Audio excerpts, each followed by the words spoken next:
Terima kasih buat pertanyaannya dan terima kasih sudah nonton 2 kali. Proses kerjanya memang lagi-lagi semoga nggak bosan mendengarnya, adalah kerja kolektif, kolaboratif dari banyak teman-teman. Teman-teman kru itu kalau ngumpul lagi meeting kreatif, bahkan ini yang paling baru nih yang mau kita kerjakan setelah kodrat rilis. Ini lagi terus di meeting itu bilang, CG ini bagus, tapi nggak cukup harinya, nggak bisa. Jadi kita mesti cari cara supaya apa yang kalian mau capai dari teman-teman penulis, Mas Asaf, saya, Gia, bisa kita kerjakan. Jadi bahkan mereka sudah memikirkan, karena saya nyaris buat saya tuh apa yang kita hasilkan itu kan hasil dari sekian banyak orang yang bahkan mungkin namanya kadang sering dilupakan orang. Jadi buat saya bisa bekerja lagi dengan mereka itu adalah sebuah bentuk penghargaan yang harus saya lakukan. Sebisa mungkin siapa yang sudah ikut selalu kita coba untuk terus bisa sama-sama. Jadi karena sudah kenal, sudah sering diskusi, debat, bahkan mungkin kadang-kadang cekcok juga di lapangan gitu ya. Ini kenapa nggak dilatih dulu sih Bapak kemarin? Kalau punya ide begini ngomong dulu dong gitu loh. Ini susah nih gitu. Kalau gue ngomong ntar lu kemarin protes gitu. Jadi gue bilang ini gue memang sengaja nggak ngomong. Tapi hal-hal kayak begitu tuh membuat mereka sudah kenal, bahkan jadi sekarang kalau diskusi kreatif, meeting kreatif, itu teman-teman kru itu hampir mendekati, kalau mungkin Linda atau Pak Suni lagi bilang, cek ini baca tuh masuk apa enggak gitu. Jadi apa yang teman-teman lihat betul-betul hasil kerja dari banyak kepala, banyak pemikiran, dan menurut saya adalah banyak kecintaan. Bahwa teman-teman yang kerja, yang semua hadir, itu yang bikin set itu ada di atas semua tuh. Di baris itu, tuh, angkat-angkat semua tuh yang bikin set tuh. Itu semua mereka yang bikin. Itu semua yang bikin. Jangan lupakan juga kostum, set, gitu. Kostum, makeup ya. Itu tuh sangat membuat suasana tuh jadi mencekam gitu, dengan gambar, dengan lighting. Bahkan kadang-kadang saya belum misalnya ngomong ke teman yang misalnya di makeup atau di ini kurang, itu DOP bisa udah ngomong duluan, atau teman-teman set bisa bilang ini kok warnanya nggak matching atau apa. Jadi apa yang dilihat adalah hasil kolaborasi dan saya hanya bisa bersyukur buat itu. Terima kasih. Terima kasih jawabannya. Ke Kak Aca, silakan boleh dijawab. Untuk set di film Kodrat khusus sholat itu kami membutuhkan take, itu kan long take dan kameranya ada yang 360 derajat. Saya dibantu sama Mas Hani.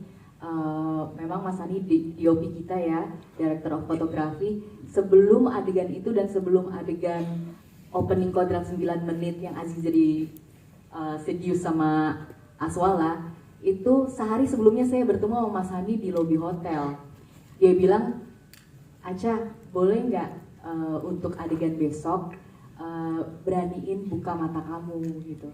Saat saya sedang mengoperasikan kamera dan kita sedang capture wajah kamu kadang-kadang suka nggak buka mata, atau mungkin kamu terlalu terhanyut sama skrip atau karakter, mata kamu tuh kayak ditutup gitu sinarnya. Untuk adegan besok kan ada adegan penting, ada adegan Azizah opening bersama Aswala, juga ada adegan Azizah sholat taubat. Boleh nggak sinar matanya lebih dibuka lagi? Wah, saya di situ merasa, wah kemarin-kemarin gue bener gak nih ya, baru dibilangin sekarang setelah 15 hari syuting nih.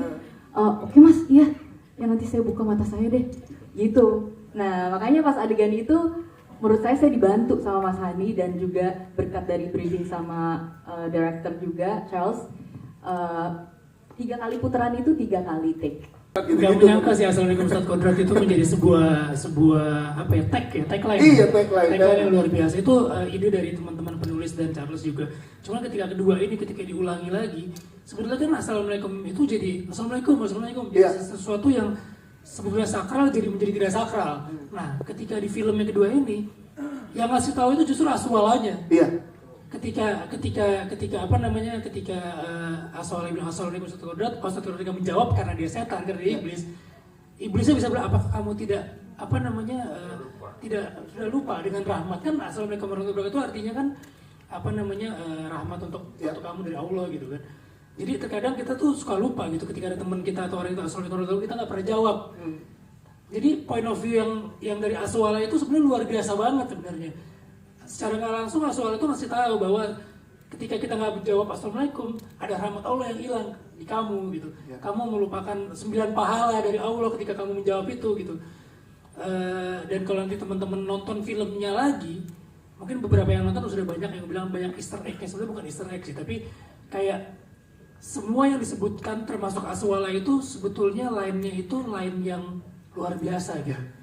Line yang beberapa yang tercantum dalam Al-Quran ya Mas Yaf ya, yang ada di dalam Al-Quran gitu. Jadi apa yang diucapkan itu bukan semata-mata seringan itu gitu, tapi apa namanya itu sesuatu yang sakral dan merinding aja sih bahwa ketika di ayatnya itu ketika kita baca di Al-Quran itu iblis menjawab, tapi di sini benar-benar divisualisasikan oleh Charles iblisnya yang ngomong gitu.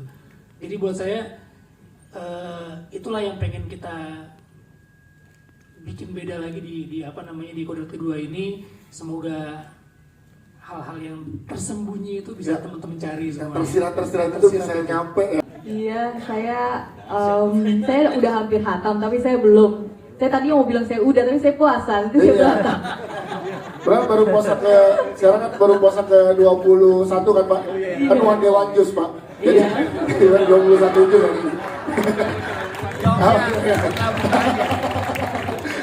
Iya, itu terima kasih banyak Pak. Terima kasih banyak. Setting kodrat settingnya pertama itu di 1979, yang ini 1980. Ya, dan menjawab soal yang tadi namanya Adil Layar, yang sampai hari ini belum kita hadirkan karena biar menjadi pembicaraan bagi mereka yang bertanya-tanya. Dia sebenarnya ingin sekali hadir, dia sebenarnya ingin sekali menyapa. Dia gatel sekali tidak boleh men-share berbagai macam materi promo. Dia bilang, saya syuting harus pakai makeup 10 jam. Orang lain sudah pulang, saya harus buka makeup 4 jam. Sekarang orang promo saya nggak boleh ikut, dia bilang suruh nunggu. Ini tega banget dia bilang di Kodrat 2 sama gua. Tapi itu adalah suara dia. Hanya saja memang ada teknologi yang dipakai dan digunakan, dan memang ada voice actor yang juga kita hire. Jadi sumber dasarnya adalah suaranya yang namanya tadi ada di layar. Tidak boleh disebut karena banyak yang live. Tapi Teman-teman ada voice actor yang hadir khusus untuk menghadirkan suara-suara kayak pada saat dia berliur atau apa, itu voice actornya sendiri. Memang dicari semirip mungkin dengan suara hewan, tetapi yang di opening awal pada saat dia mengganggu Azizah itu pun yang namanya tadi di layar bilang, gua nggak tega kalau kemudian menyuarakan ini. Jadi memang kita minta voice actornya yang memainkan itu. Dan tentunya Andre dari alunan Benawan Studio memainkan teknologi. Kalau sebetulnya salah satu yang merupakan betul-betul bentuk gabungan suara selain dari suaranya aktor tadi dengan dua voice actor, itu kalau teman-teman ingat pada saat Aca baca mau memulai sholat tobat di akhir, itu suara masuk itu pelan-pelan sekali, sedikit sekali, dan diputar itu di beberapa speaker. Jadi kemagisan dan kemistisannya itu memang dibantu dengan banyak elemen yang berkolaborasi dalam menghasilkan apa yang teman-teman dengar. Kira-kira begitu jawabannya. Oke, siap. Karena banyak teman-teman media yang lagi live juga, jangan di spoiler. Dan kita kan nggak tahu siapa nama yang di layar, banyak tadi kan. Iya. Hai Burman. Nah, iya. Atau Ira. Bisa jadi Pongki Barata. Iya. Tadi Pongki Barata juga ada. Ibu Lina mau menambahkan mungkin, silakan. Enggak, saya cuma mau tanya, Pak Sutradara, nama voice actornya boleh di-spill nggak? Enggak. Enggak, tuh. Saya coba ya teman-teman, tapi ternyata tidak dikasih. Begini, karena kan memang ada teknologi yang dipakai untuk mengubah suara itu menjadi seperti itu. Itu ditaruhnya itu, saya susah ngomongnya karena saya nggak ngerti teknologi, tapi jadi ada yang oleh Andre itu sound engineer-nya, ini dipakai voice actor hanya untuk suara bawah Ada yang bahkan cuman untuk bunyinya hanya diambil gitarnya gitu. Jadi dia hanya ambil bawahnya banget. Iya. Suaranya yang aktor tadi itu diambil yang paling tengah, tapi kemudian itu kayak ditaruh di sisi-sisinya itu. Jadi kalau namanya misalnya nih voice actornya namanya Cuplis kan nanti jadi gak serem. Jadi lebih baik tidak usah disebut deh. Cuplis itu legend loh. Unyil itu Cuplis itu legend. Tapi baiknya jangan karena mungkin sini gak cocok. Ya biar sama-sama itu menjadi easter egg lainnya yang bisa mungkin ke-spill di Kodrat 3 gitu ya tadi. Terima kasih. Nama panjangnya Sukar Dipercaya.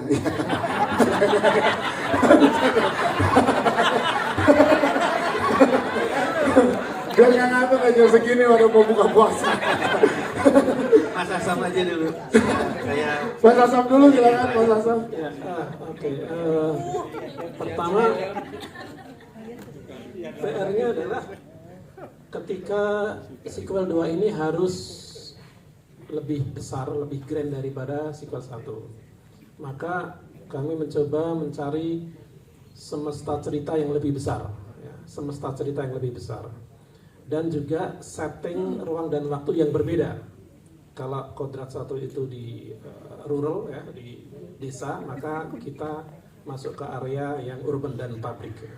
Jadi karena semesta ceritanya lebih besar, maka mau nggak mau juga kita munculkan tokoh-tokoh yang juga lebih banyak gitu. Itu satu. Yang kedua adalah di Kodrat 1 di ending memang sudah ada semacam ini ya prolog yang mengatakan bahwa sudah waktunya Kodrat akan mencari istrinya Azizah ya.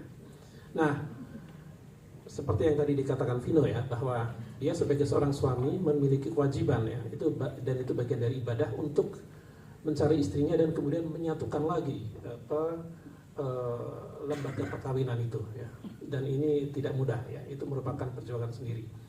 Nah, kalau di Kodrat 1 perjuangan keimanan ya, keruntuhan keimanan dan perjuangan keimanan itu kita bercermin pada tokoh Kodrat ya. Di sequel 2 ini maka kita lekatkan pada Azizah, sehingga memang yang mengalami turbulensi secara keimanan moral itu ada di Azizah ya. Karena bisa dibayangkan bahwa cobaan terhadap Azizah ya, dia sebagai wanita biasa ya, itu jauh lebih berat karena pertama dia kehilangan seorang anak, kemudian bahkan ketika dia berkorban untuk menyerahkan dirinya kepada iblis, dia dikhianati, anaknya tetap mati, padahal dia udah menyerahkan dirinya gitu. Dia juga merasa dirinya kotor karena musyrik, dan itu perbuatan yang sia-sia karena anaknya tetap mati. Kemudian ketika dia selalu datang ke penjara, ketika Kodrat ada di dalam penjara, masing-masing punya PR mengenai keimanan sehingga Kodrat tidak mau menemui Azizah. Dan itu merupakan suatu beban yang berat bagi seorang istri bahwa suami saya tidak mau menemui saya. Dan karena waktu itu suaminya, ya, Kodrat, belum mampu meraih keimanannya, sehingga dia juga tidak mampu menemui Azizah. Dan ujungnya dia menemukan suaminya mati ketika suaminya digantungkan, dan dia tidak tahu bahwa kemudian ternyata suaminya mati suri, kemudian memiliki kesempatan hidup yang kedua kali gitu. Jadi ujian terhadap Azizah itu bertubi-tubi sehingga sebetulnya sangat berat, dan dia adalah manusia biasa, wanita biasa. Maka emosi yang dilekatkan kepada Azizah menjadi sangat kuat ya. Nah, dan adegan sholat tobat di awal berulang lagi di ujung, dan kita bisa menyaksikan bagaimana pada akhirnya ya, dibantu oleh perjuangan Kodrat, Azizah memiliki kepercayaan diri lagi bahwa dirinya yang kotor itu masih memiliki kesempatan untuk membersihkan diri lagi, intinya gitu ya, kira-kira gitu ya.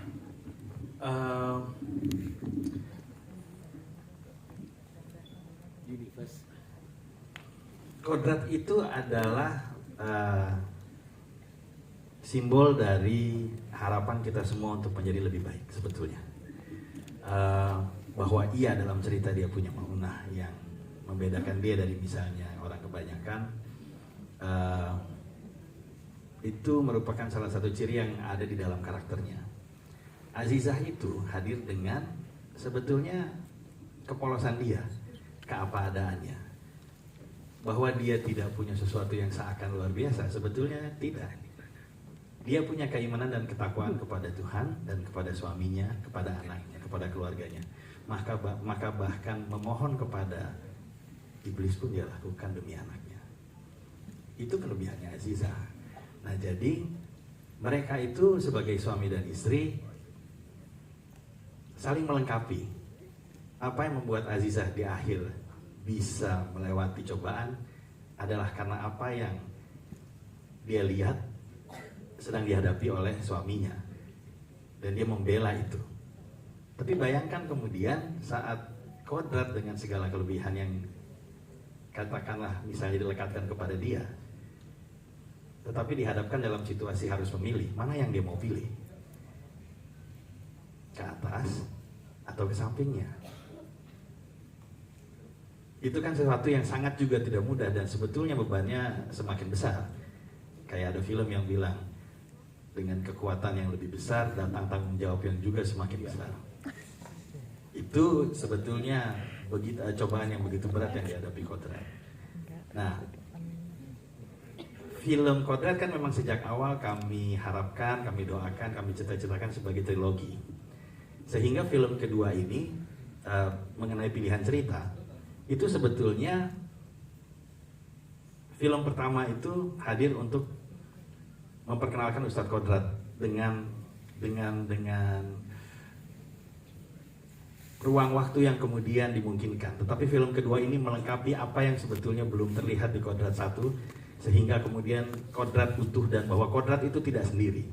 Apa yang dia miliki, apa yang dia perjuangkan dan keberhasilannya itu datang juga dari gurunya, dari teman-teman di sekitarnya, dari keluarganya Yasmin yang kemudian misalnya dia bantu di film pertama, dan tentu saya dari istri dan anaknya.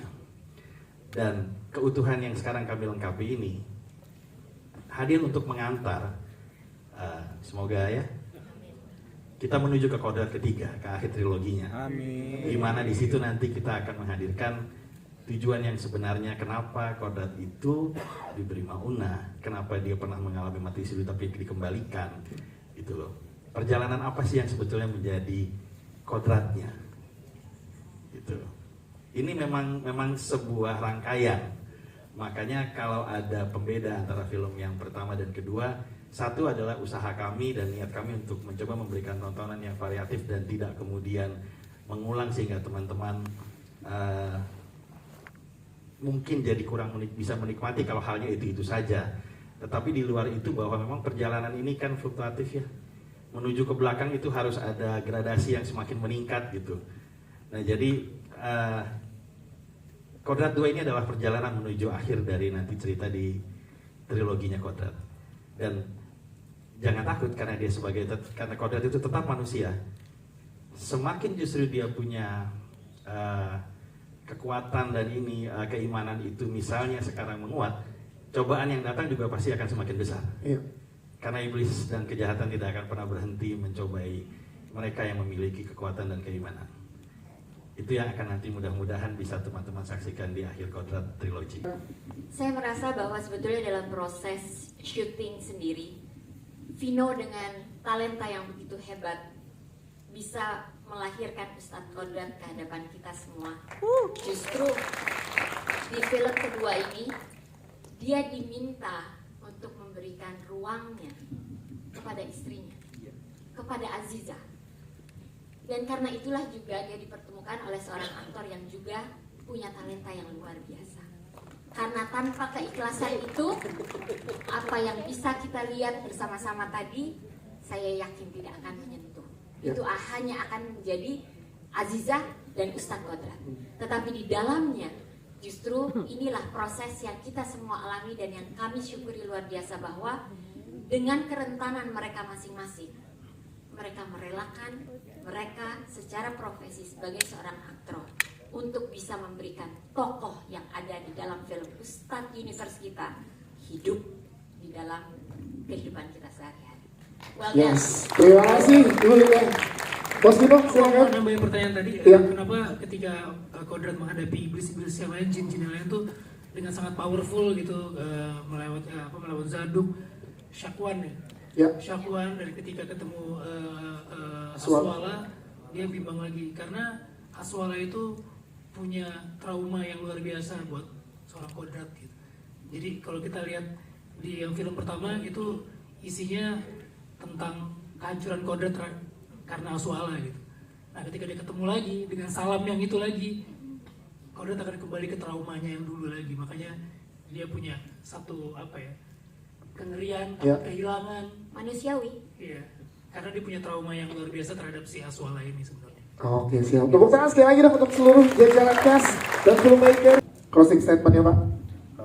Jangan lupa nonton film Kodrat Lebaran, film fun, seru, dan menyenangkan. Thank you. Ibu Lita, silakan. Bapak dan Ibu sekalian, dukung Ustadz Kodrat supaya di hari kemenangan kita sungguh-sungguh merayakannya bersama dengan keluarga yang kita cintai, handai tolan bersama-sama supaya Ustadz Kodrat langsung meluncur ada di trilogi yang terakhir nanti. Amin. Siap, terima kasih. Mas Asraf, silakan Mas Asraf. Semoga moral value yang ada di film Kodrat ini menjadi hikmah yang sangat tepat di hari Lebaran nanti ya, di mana film ini akan dirilis. Siap. Terima kasih. Mas Septian, Wijaya, silakan.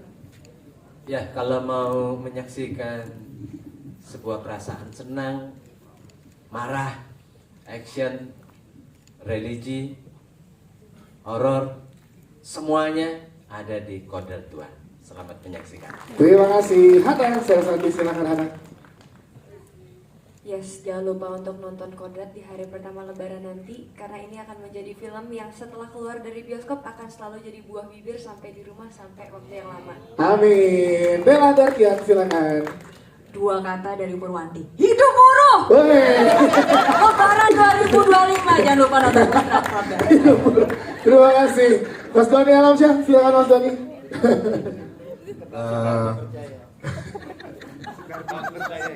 Sukar dipercaya ya. Keren tuh.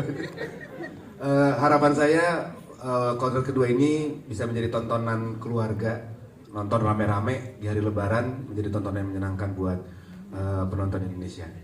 Terima kasih Mas Doni. Pak Charles Gosali, silakan. Kami filmmaker bikin film buat penonton, sehingga film tanpa penontonnya tidak akan lengkap.